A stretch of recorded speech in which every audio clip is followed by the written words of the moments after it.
been trying to vary things up a bit. Make sure I'm not just colouring in on every single video on this channel. Give you all some tutorials, some reviews, and some other crafty stuff. But apparently the YouTube algorithm really likes it when I just colour in. Can't argue with the stats. So I've been shopping. I was in Kmart the other day for the first time in a long time. Thank you, lockdowns. And stumbled across these 3 colouring books for kids that actually looked good. It's the first time I've seen a Disney colouring book on the shelf this year, and there were only a few copies left. So I apologise now to the parents whose children are now missing out on these wonderful colouring books, but YouTube needs them more. Today I'm going to colour a page from one of these books, and in a few weeks' time I might choose a few others to colour as well. So let me know in the comments what you'd like to see me colour next from these books. If you're new here, you might have seen other artists on YouTube take on this kids colouring book challenge, but we do things a little different here. Because while these are kids colouring books, my whole channel is actually about colouring. So while this will be a bit of fun, I'll also take you through my process, teach you some tips along the way, and you can check out some of the other videos on my channel if you want to learn how to colour with the techniques and supplies I'm using to create amazing art and be more creative. It's not just for kids, and I hope you'll see that by the end of this video. I'm Sarah Renee Clark, by the way. Did I say that? Is it too late now? Is this just awkward? So first up, if you're ever unsure where to start, I recommend finding a reference image. This can help to find the right colors, get your lighting and shading right, and just makes the whole process easier. Because these are familiar Disney characters, this should be easy. And I'm thinking that I might actually take inspiration from the Thomas Kinkade Disney coloring book for adults that I have here. I've colored this a few times already on my channel. The first time didn't go well at all because I used the wrong product to cover the white lines, but the second time went much better. Both those videos are in the playlist I've linked to in the description of this video if you want to check them out. These pictures have amazing lighting and they proved to be quite challenging to replicate, but I also think they'd make for an interesting reference image if I can successfully bring some of these colors and lighting over to our new image. This might be a bit ambitious, which is exactly why you know we're doing it. I also have more new goodies to use today because Winsor & Newton sent me this special little bundle of supplies to try. Now, as you know, I've used a few pro markers in the past and was really impressed by them. So these are definitely a step up from the vintage pro markers that I used in a previous video. So we'll see how they go today. I only have 12 colors here, so I will grab my other sets of markers to work with this as well. So I have a wonderful range of colors. Let's mix brands, let's use a bit of everything, and let's get started. So Winsor & Newton have also sent a set of 6 black and blender markers, some black fine liner pens. They look like a really good size actually. Some bleed proof marker paper, which will be much better with any alcohol markers than the paper in this coloring book. But today we're just working with what we have. I might pull this out for another project another time. And some colored pencils. But I might save these for a future video where we can do a bit of a review and a comparison with some other colored pencils. So you might have to subscribe and wait around for that one. Instead of doing the markers on this whole page at once, I've decided to work in sections and finish each part of it completely as I go. This means I'll get the satisfaction of finishing each section. You'll get to see a bit more of the picture coming together from the start, and it gives me more variety switching between pencils and markers throughout the page. These are alcohol markers, so they will bleed through normal paper, which is why I've put a piece of tracing paper behind this to stop it going onto the next page as well. With my markers done, my pencils don't need to fill up as much space, so I can work on my lighting and shading much more quickly. And the pencils on markers can go darker or lighter. So this can be a fun approach to colouring instead of only working from light to dark colours every time. It's particularly handy for areas like this where I only want a few highlights because I can add them quite easily on top of the marker with a lighter colour pencil.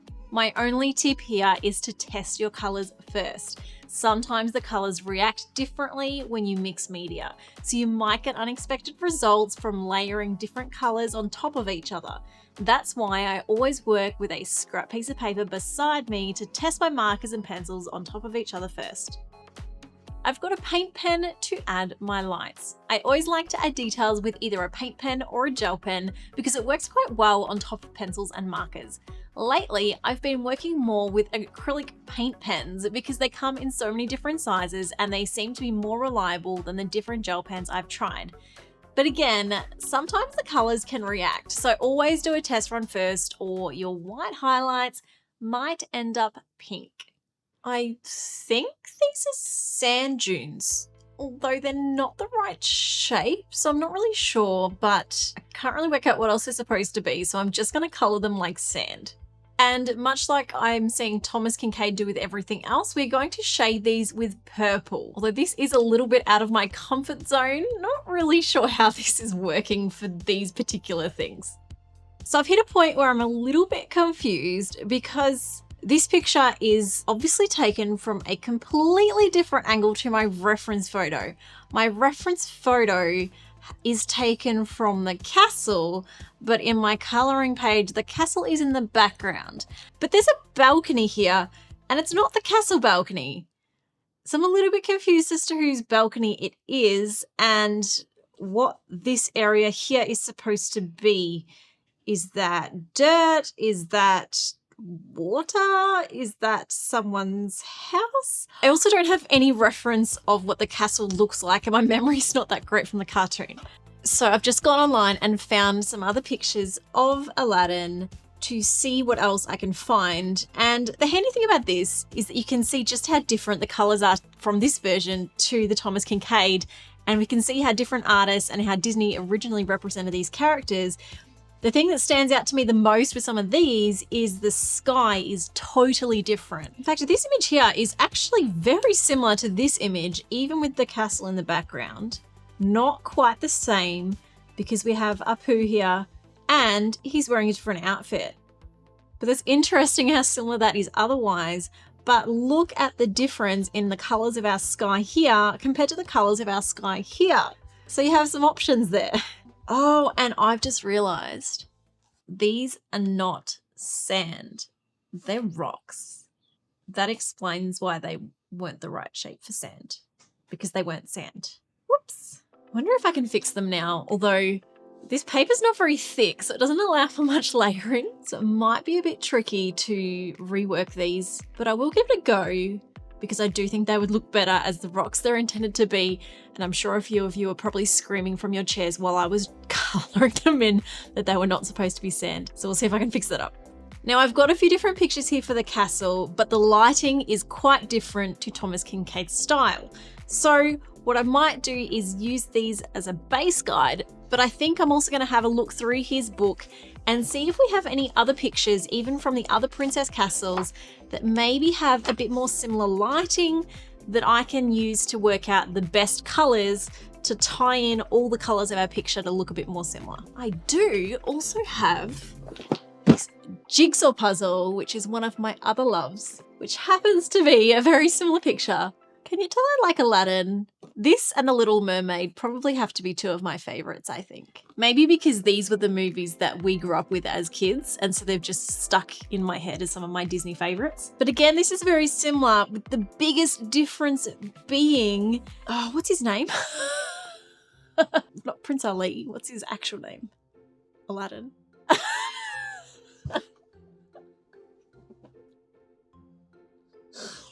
feel like that's an unrecoverable mistake. Oh, I can't believe I just forgot Aladdin's name. Oh. The biggest difference here is Aladdin's clothes. Look how different they are between these two pictures. This one is like really obviously white with a blue lighting. This one, it just looks yellow. But I did say I was going to stick to the Thomas Kinkade style. So we are using this one. So the puzzle is going away. I might do that later though. Through all those photos, the mystery balcony has still not been solved. We'll just do the rest and maybe leave that to last. Maybe I should put on the Aladdin movie while we do this and you can find the balcony. I'm not really happy with this white. White in a dark environment is tricky because it's obviously not white, but I still want it to look white without being white. And that means the lighting in the rest of the environment has to be really consistent to help represent this properly so it doesn't look out of place. And I'm not amazing at this yet. So I'm just going to keep working on the rest and I'm sure it will look okay in the final picture. After all, this is the background, it's not the main focus of our picture here. I'm using the red pro marker for the top of this castle, and I think this is the first time I've actually tried blending two colors together with these pro markers. And wow, these blend really easily. I'm actually surprised. This is cheap paper, not marker paper.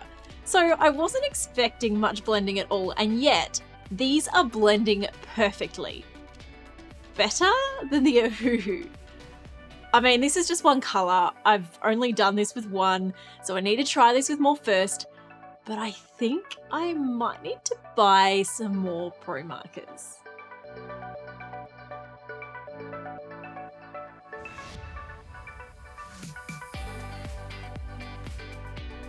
Let's move on to the sky.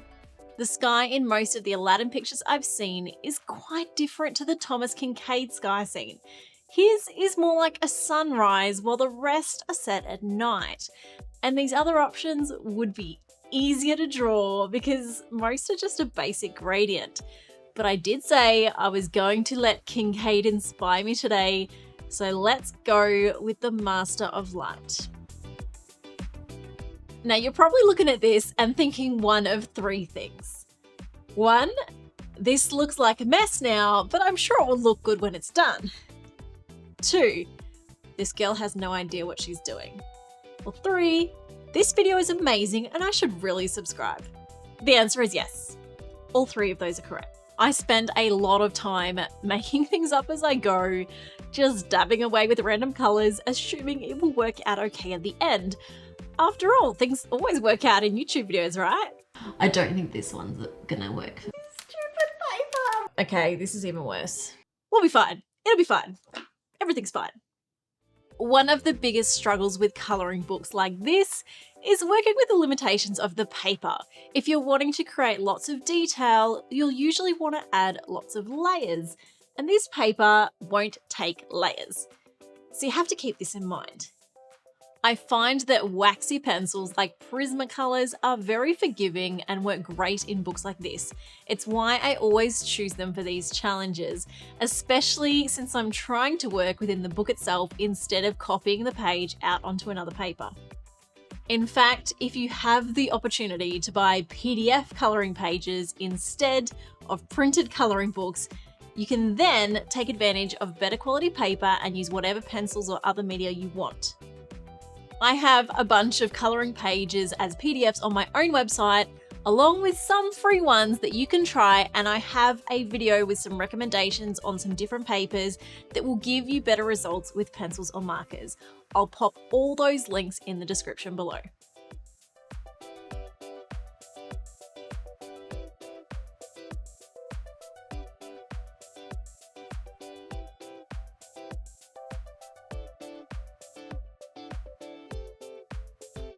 Actually, I'm really happy with how they came out. See, we're all good. I was worried for a moment there though. Now what's with this balcony? I thought this was Princess Jasmine's balcony at first, but it can't be because the castle is in the distance. So who does this balcony belong to? Obviously the camera crew. Well, if it's the camera crew, it should be more discreet. So look, let's go for a bit of a silhouette approach and use some dark colours to keep the focus on our characters and background. With the background done, I'm really happy with how everything is going, and I'm ready to move on to our protagonists. First, the carpet. These patterns are a bit too tiny that I'm worried any bleeding from the alcohol markers will make them impossible to colour. So I've got a few Tombow dual brush pens here to use instead. These are water-based markers so they won't bleed through the page and can be a good alternative if you're wanting good quality markers for a base layer in your colouring books.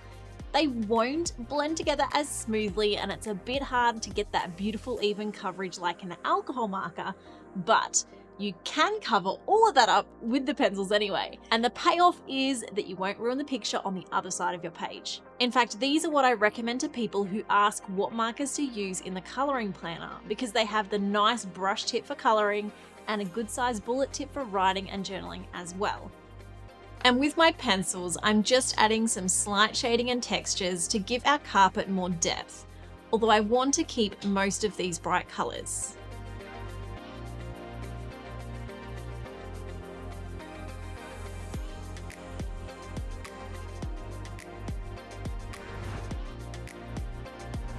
I just have to point out, these pro markers are really good at even coverage. I think they're a little better than a Hoo again for this. I might have to do a standoff in a future video.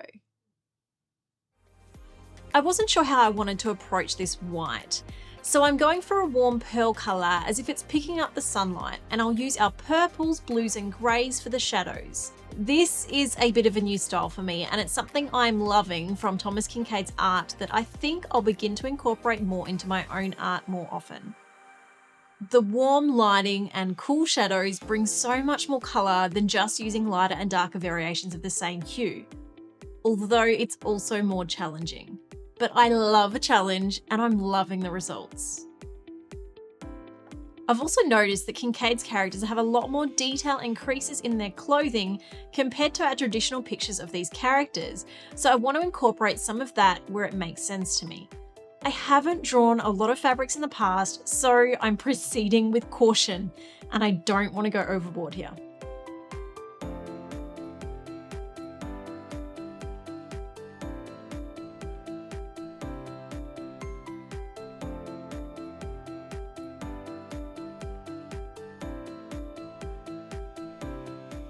It's time to draw some gold. I'm feeling fairly confident about the gold because I spent some time studying gold images a while ago. In fact, I have an in-depth video tutorial and a written blog post to teach you how to draw gold objects using just a few coloured pencils like this. You only need white, yellow and brown, and it's not as hard as it looks. Okay, after saying that, I think I've messed up this gold. Maybe I was a little too confident, or maybe it's just a tricky shape to work with these long bits. Let's just see if we can fix this up.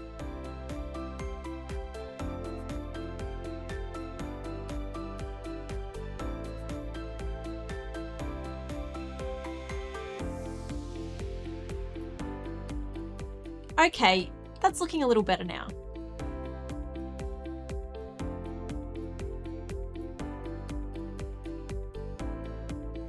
Jasmine's earrings are much easier.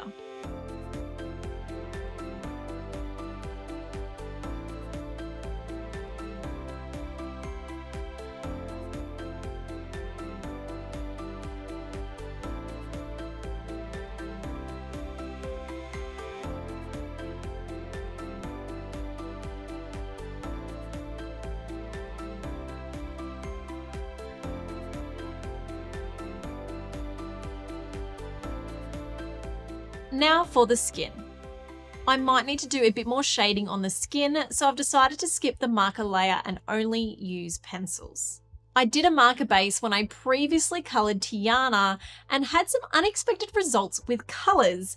In that case, I decided to start the whole page again. We don't have a backup colouring page today, and even if we did, I don't think I'd be ready to do this all again, so I'm not taking any chances on messing up the skin and I'm just using pencils. My reference photo isn't the same pose here, but it is still helpful to give me an idea of where the shadows might fall. Beyond that, I just need to imagine that my characters are real and think about how the shadows would move when they move. Then I'm just using very light pressure with each of my pencils and colouring my darker colours in the shadows and my lighter colours as highlights. Sharper pencils will help so much with this, and the light pressure means I can layer and blend more easily even when my paper doesn't have much tooth. I can keep darkening the shadows and adjusting the overall tone as long as I don't press too hard or burnish the colours into the paper.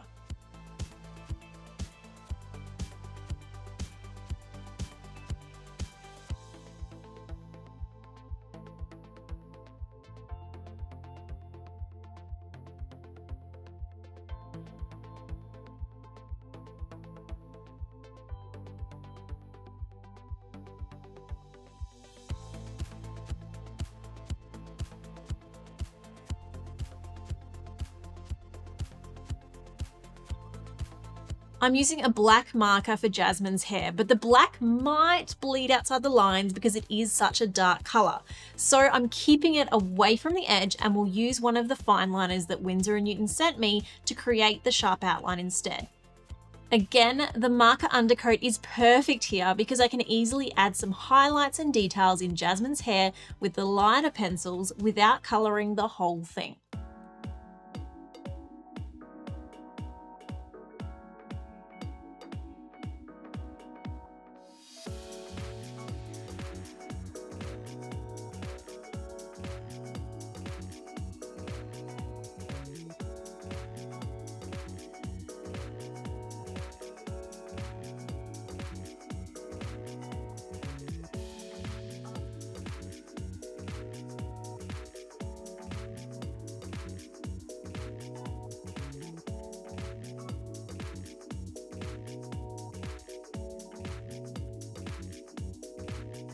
And finally, Jasmine.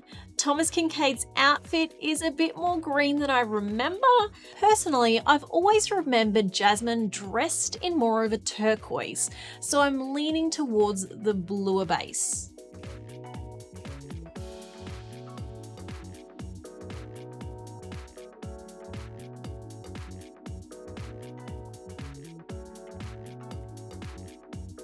And as I start shading, I think I've made the right call. This looks like the Jasmine I remember.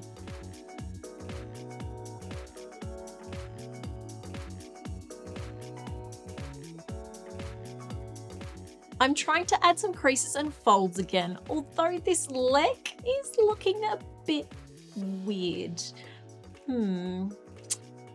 Let's maybe hide it in the shadows a bit more. Yeah, actually, yes, that helps already.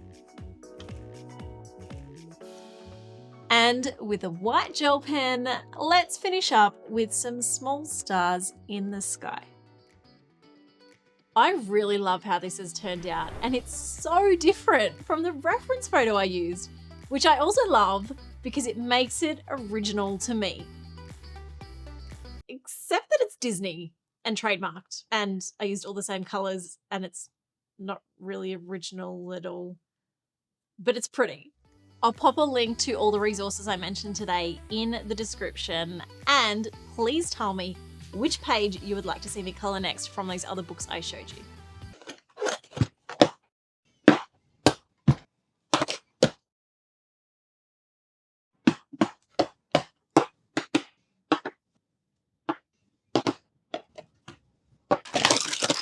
The sharpeners are finally here. It's time we do this.